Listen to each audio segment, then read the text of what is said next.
Le Sahel est foncièrement dans une crise qui perdure depuis quelques années maintenant. Et on a l'émergence des militaires sur l'échiquier politique et en termes de prise de pouvoir. Mais les militaires ont toujours fait partie de la gestion du pouvoir au Sahel. Quand tu prends un pays comme le Burkina Faso, on a eu une multitude de coups d'État et depuis lors, les militaires n'ont jamais vraiment été absents de la gestion du pouvoir. Donc aujourd'hui, ce qui se passe dans le Sahel, la particularité, c'est le simple fait que, au-delà du régime militaire, nous avons également une situation de crise sécuritaire. Donc, pour comprendre mieux l'émergence actuelle des militaires sur l'échiquier international, sur l'échiquier de la prise du pouvoir par les militaires, il faut composer avec également le fait que l'État même était en complète désintégration. C'est-à-dire, nous avons un État qui ne contrôle pas jusqu'à un certain pourcentage du territoire. Donc c'est dans ce prisme également qu'il faut comprendre la prise de pouvoir des militaires. Mais au-delà même de la question sécuritaire, il y a également une question fondamentale de recherche de ce qu'on appelle d'autonomie. Une forme d'autonomie que l'Afrique saharienne n'en avait pas. Quand on parle de la question du CFA, quand on parle de la question des bases militaires françaises dans le Sahel, tout cela contribue à propulser la société vers une certaine dynamique où la prise du pouvoir par les militaires est devenue quelque chose d'applaudi.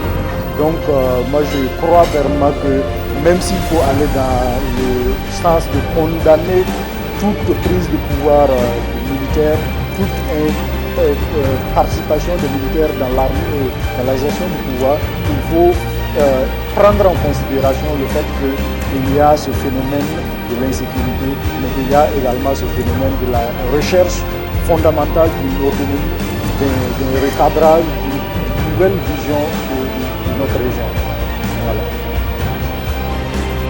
Alors aujourd'hui, il y a une question fondamentale qui est posée, c'est la question notamment de la démocratie.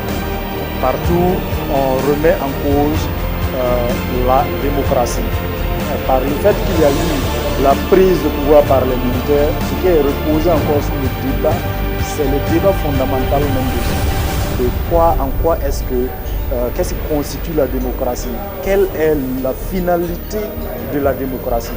Et cette question, elle est posée pas seulement dans le monde académique, mais également dans le monde de la société civile.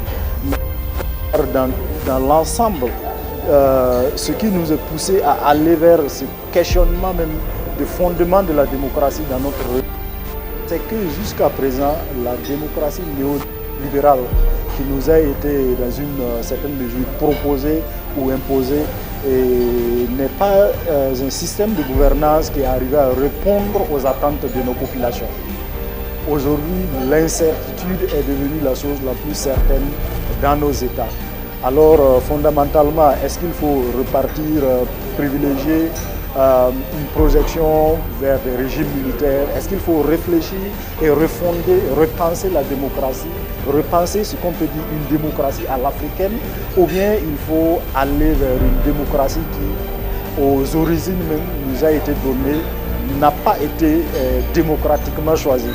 Donc c'est là, je pense, que constitue le fondement même de la question de la démocratie qui est discuté dans ce forum aujourd'hui.